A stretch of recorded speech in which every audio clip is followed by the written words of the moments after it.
Students, welcome in ASC starter. Dear students, जैसा कि आप जानते हैं कि अब आपके असेसमेंट इस वीक के आ गए हैं, ठीक है। तो उसी के रिगार्डिंग ये वीडियो रहेगी। इस वीडियो में मैं आपसे जो डीओई के द्वारा साइंस का जो असेसमेंट वर्कशीट नंबर 13 जो इशू की गई है उसके सॉल्यूशन के साथ आपसे डिस्कस करने जा रहा हूँ, ठीक है। तो ये क्लास 9 की 27 दिसंबर की है। तो आप जैसे कि जानते हैं कि ये 20 मार्क्स की आती है और इसमें ना यहाँ बता रखा है कि जो क्वेश्चन नंबर 1 है वो बहुत ज़्यादा शॉर्ट है, ठीक है। तो वो आपका जो है कितने मार्क्स का है, 1 मार्क्स का है। क्वेश्चन नंबर जो 2 है वो शॉर्ट आंसर है, ठीक है। और ये जो है शॉर्ट आंसर टाइप क्वेश्चन है, 2 और 3 मार्क्स के हैं। मतलब कुछ क्वेश्चन 2 मार्क्स के, कुछ क्वेश्चन 3 मार्क्स के, उसके आगे लिखा हुआ है। और क्वेश्चन नंबर जो 4 है वो लॉन्ग आंसर टाइप है, तो वो 5 मार्क्स का है, ठीक है। तो फटाफट देख लेते हैं। सबसे पहला क्वेश्चन हमारे सामने ये वाला है। यहाँ बोला गया है कि right the chemical formula of the following, ठीक है। तो आंसर भी मैं आपको दिखाता हूँ, पहले एक समझा दूँ कि करना कैसे होता है। देखिए, आपका चैप्टर नंबर जो 3 है उसमें एक टेबल पूरी बनी हुई है जिसमें 1, 2 और 3 इस तरीके से वैलेंसी वगैरह दे रखी है, ठीक है। उनके नाम लिखे। तो अगर पहले वाले में तो उसकी वैलेंसी 1 होगी, दूसरा तो 2, तीसरा तो 3। आपको हर एलिमेंट जो भी है उनकी वैलेंसी याद होनी चाहिए। जैसे मैग्नीशियम है, इसका सिंबल Mg होता है। क्लोराइड है, इसका सिंबल Cl होता है। तो मैग्नीशियम का जो वैलेंसी है ना वो होती है 2, 12 नंबर पर होता है। अगर आपको पता है तो, नहीं तो वैलेंसी आप याद कर लो, बाद में 4 चैप्टर में आप करेंगे। क्लोरीन की 1 होती है, तो इसको आप क्रॉस मल्टीप्लाई कर दो तो कितना आ गया, MgCl2 आ गया, ठीक है। इस तरीके से सारे मैं अब आपको बाकी के आंसर दिखाता हूँ, ठीक है। तो आप देख सकते हैं ये MgCl2 आ गया। ऐसी कैल्शियम ऑक्साइड है ना, तो आप इसे करेंगे कैसे, क्योंकि देखो आप पहले खुद ट्राई करो फिर अपने आंसर मैच करना, ठीक है। तो देखिए, कैल्शियम का Ca होता है, ऑक्साइड का O होता है। तो कैल्शियम की वैलेंसी 2 होती है, ऑक्साइड की 2 होती है, तो 2 से 2 कट गया, तो यहाँ पे 1 1 बचा, तो 1 की मल्टीप्लाई करी, 1 की मल्टीप्लाई करी तो CaO आ गया, ठीक है। तो अब आ जाइए कॉपर नाइट्रेट पर। तो कॉपर का सिंबल होता है Cu, नाइट्रेट का होता है NO3, ठीक है। तो कॉपर की वैलेंसी होती है 1, नाइट्रेट की होती है 1। तो जब इसकी क्रॉस मल्टीप्लाई करेंगे, ठीक है, तो यहाँ पर कितना आएगा, CuNO3 आ जाएगा। ऐसी एल्यूमिनियम क्लोराइड है, तो एल्यूमिनियम का आप सिंबल लिखिए Al, ठीक है। आपको आंसर लिखना है खाली, ठीक है। ये समझाने के लिए मैं बता रहा हूँ। क्लोराइड का Cl, एल्यूमिनियम की कितनी होती है वैलेंसी 3, क्लोरीन की 1। तो इस तरीके से इसको हमने क्रॉस मल्टीप्लाई करा तो कितना आ गया, Al1Cl3, ठीक है। तो आपको केवल आंसर लिखना है, ठीक है। तो ये वाला हो गया आपका। ऐसे ही कैल्शियम कार्बोनेट है, तो कैल्शियम का Ca, कार्बोनेट का होता है CO3, ठीक है। तो इस तरीके से इनका भी अगर हम करेंगे तो ये दोनों 2 से 2 कैंसिल हो जाएगा और कैल्शियम कार्बोनेट इसका आंसर आ जाएगा। तो ये हो गया हमारा पहला पार्ट, ठीक है। आप इसका स्क्रीनशॉट ले सकते हैं, हमने पहला आपको अच्छे से करवा दिया है। उसके बाद नेक्स्ट देखते हैं, नेक्स्ट कौन सा है। नेक्स्ट है हमारा, यहाँ पर बोला गया कि नेम द फॉलोइंग कंपाउंड्स, इनके नेम बताने हैं, ठीक है। अगर आपने वो जो चैप्टर 3 है उसमें एक बहुत बड़ी सी टेबल दे रखी है जिसमें मैंने आपको बोला 3 पार्ट में 1 2 3 लाइन नहीं डली हुई इसमें, तो उसके आपको सारे सिंबल उनकी वैलेंसी याद करनी है। तो जैसे इसका नाम क्या है, इसका नाम है कॉपर सल्फेट, ठीक है, अमोनियम सल्फेट, ठीक है, sodium oxide, sodium carbonate, calcium chloride. तो अब इसके नाम देखिए, जो टेबल दिखा रहा हूँ उतारने नहीं है, बस आपको समझाने के लिए दिखाई है।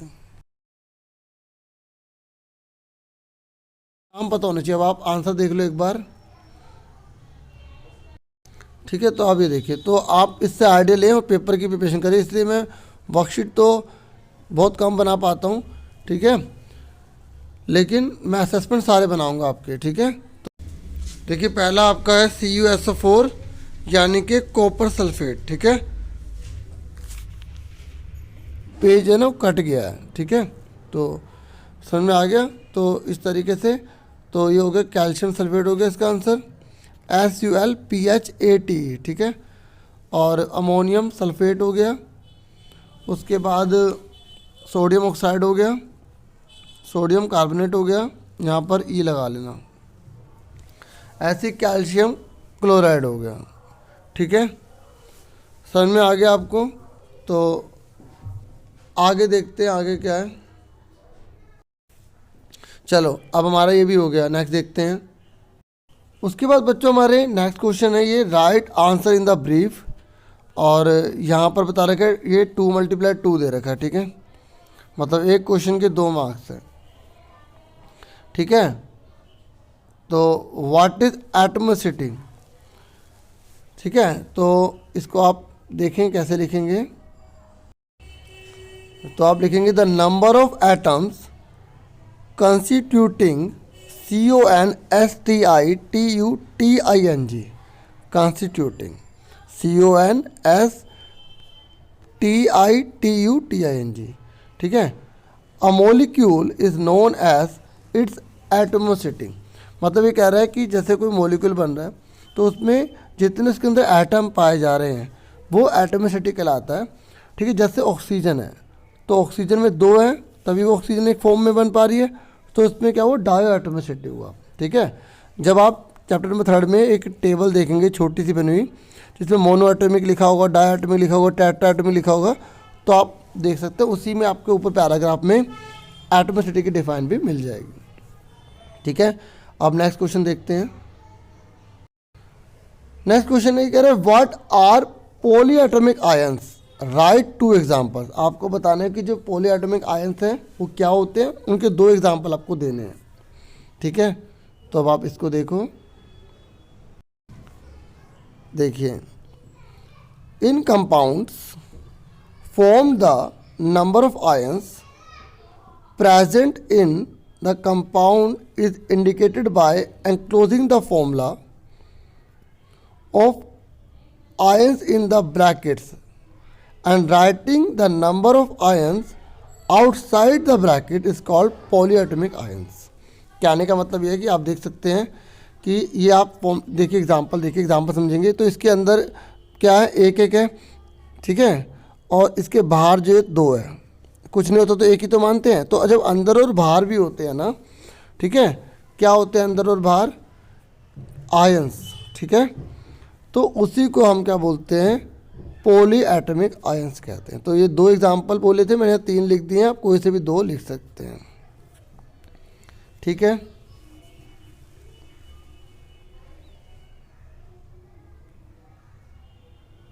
ओके, तो स्क्रीनशॉट आप ले सकते हैं। उसके बाद नेक्स्ट क्वेश्चन देख लेते हैं। नेक्स्ट क्वेश्चन कौन सा है, नेक्स्ट क्वेश्चन है कह रहा है आंसर द फॉलोइंग में कह रहा है find the mass of the following, ठीक है। ये आपको इसका मास निकालना है। तो देखिए इसमें आपको 2-4 चीज़ें याद रखनी है तो आप इजीली आंसर पता लगा सकते हैं, ठीक है। तो मैं आपको अच्छे से समझा देता हूँ, ठीक है। आप देखिए जब क्वेश्चन में जो मॉलिक्यूल्स दे रखा है उसके अंदर के जो पार्टिकल इस तरीके से दिए होते हैं तो हमें उसके हिसाब से फॉर्मूला लगाना होता है, ठीक है। जब भी हमें पार्टिकल्स इस प्रकार से दिए होंगे तो आपको एवोगाड्रो वैल्यू को याद रखना होगा। इसकी वैल्यू भी यही होती है 6.022 10⁻23, ठीक है। तो ये मैंने लिख दिया, आप देख सकते हैं number of particles in O2 molecules, ये लिख दिया, ठीक है। और ये जो लिखा होता है ना, ये O2 जो लिखा है ये मॉलिक्यूल, इसका मास निकाल लो, ठीक है। और मॉलिक्यूलर मास आपको ना सिंबल याद रखने पड़ेंगे बच्चों, ठीक है। क्योंकि मेरा मकसद केवल असेसमेंट करवाना नहीं है, थोड़ा पेपर की प्रिपरेशन को ध्यान में रखना है ना। आप याद रखना जो एवोगाड्रो है उसका सिंबल N0 है, ठीक है। और जो आप ये जो O2 ले रहे हैं, ये जो बड़ा M है, ये मॉलिक्यूलर मास है।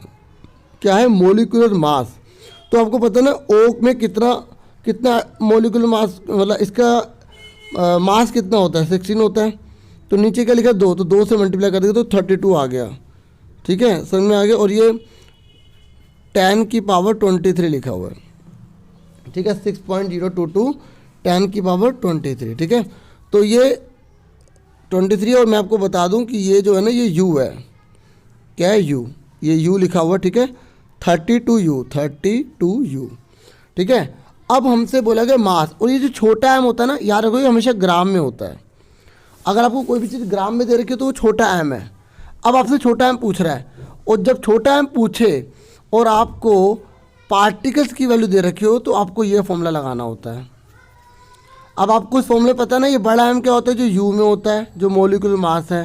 n क्या है, जो हमें दे रखा है उसके पार्टिकल्स में कितने दे रखे हैं, उसमें पार्टिकल्स हमें कितने दे रखे हैं, यहाँ पर ये दे रखे हैं, ठीक है। तो और n0 की वैल्यू कभी नहीं चेंज होती, एवोगाद्रो होती है, ये वैल्यू याद रखना। तो इसको इससे हमने डिवाइड कर दिया तो ये बचा 32 ग्राम ही आ गया, ठीक है। मतलब कहने का ये कि अगर एवोगाद्रो और जो उसके पार्टिकल्स की वैल्यू सेम होती है तो जितना वो ग्राम होगा उतना ही उसमें मॉलिक्यूलर मास होगा U, ठीक है, या जितना मॉलिक्यूलर मास होगा उतना इसमें ग्राम होगा, ठीक है। तो ये हमारा 32 ग्राम आंसर आ गया। यार है ना, छोटा m जो होता है वो ग्राम में होता है, बड़ा m जो होता है वो U में होता है, ठीक है। अब उसके बाद नेक्स्ट क्वेश्चन देखते हैं इसका। देखिए अब हमसे बोला गया 1.5 मोल CO2 मॉलिक्यूल में बोला गया। अब आप देखिए यहाँ पे मोल लिखा है और मोल लिखा है तो ये n होता है, छोटा n होता है। जब भी मोल लिखा आ जाए वो छोटा n होता है। CO2 से आप क्या निकाल लोगे, उसका मॉलिक्यूलर मास निकालोगे। C में कितने होते हैं, 12 होते हैं, O में कितने होते हैं, 16 होते हैं, मल्टीप्लाई 2 कर देंगे। अभी नीचे मैंने आंसर अलग से करा हुआ, समझा रहा हूँ, थोड़ा सा नहीं आएगा दोबारा बताऊँगा। 12 16 दूनी 32, ठीक है। तो कितना हो गया, ये 44 हो गया। तो इसका मॉलिक्यूलर मास हमारा कितना आ गया, ठीक है, 44 हो गया। ये बड़ा m होता है, क्या होता है, बड़ा m। अब हमसे पूछा क्या गया, हमसे वही मास पूछा गया। ऊपर हमें मास ही तो बोला था, और मास का मतलब छोटा m है, ठीक है। तो अब हमें यहाँ पे पार्टिकल्स तो दे नहीं रखे, देखो क्वेश्चन को पहचानना है। यहाँ पे पार्टिकल्स दे रखे थे, यहाँ पार्टिकल्स नहीं दे रखे। और जब पार्टिकल्स नहीं दे रखे तो आपको कौन सा फॉर्मूला लगाना है। देखो आपने ये फॉर्मूला पढ़ा होगा, n बटे में बड़ा m, तो ये उधर चला गया, तो n गुणा में बड़ा m बराबर m। तो आपका ये फॉर्मूला ये बन गया, ठीक है। तो आपको क्या करना है, जो इसको आपने 44 निकाला 1.5 से मल्टीप्लाई करेंगे, आपका आंसर आ जाएगा। अब देखो मैंने कैसे करा है, दोबारा बताता हूँ। अब देखो बच्चों, देखो आपको पता होना चाहिए जो मोल है ना, ये छोटा n होता है। आपको मैंने बता दिया अभी पहले वाले क्वेश्चन में, बड़ा n कौन सा होता है, n0 कौन सा होता है।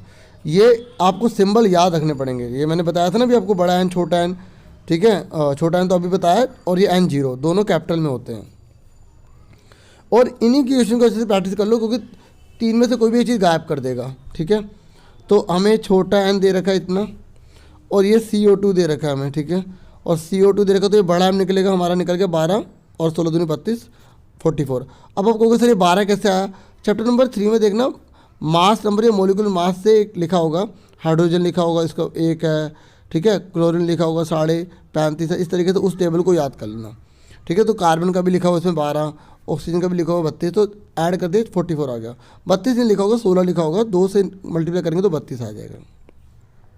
उसके बाद ये फॉर्मूला लिख दिया, मैंने बता दिया कैसे फॉर्मूला बना है। फॉर्मूला यही वाला, मेन ये वाला फॉर्मूला है, छोटा m बड़े में m बड़ा m। तो इसी से फॉर्मूले और बन जाते हैं, ये उधर चला जाएगा तो ये फॉर्मूला बन जाएगा, ठीक है, इस तरीके से।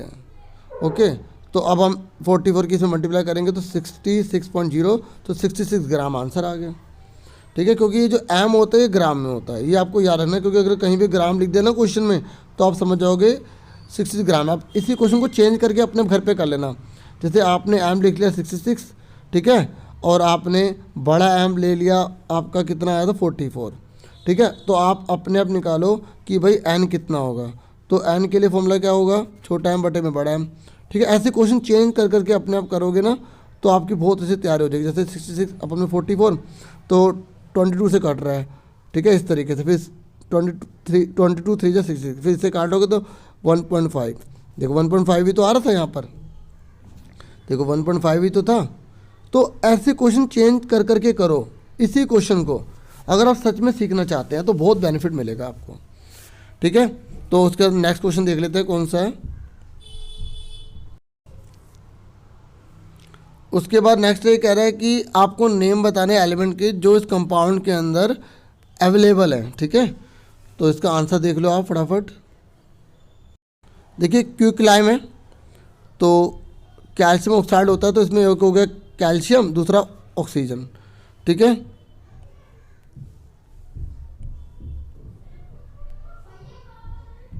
ठीक है, तो ये ऑक्सीजन एन कर देना यहाँ पर, ठीक है।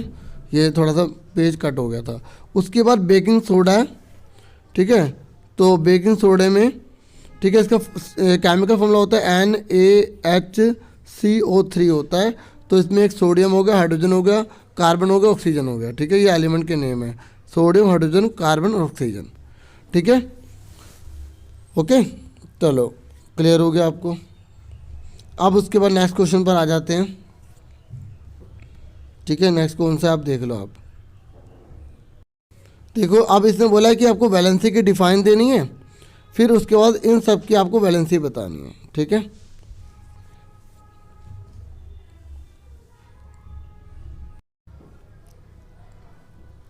और definite combining capacity of an atom of each element is called valency.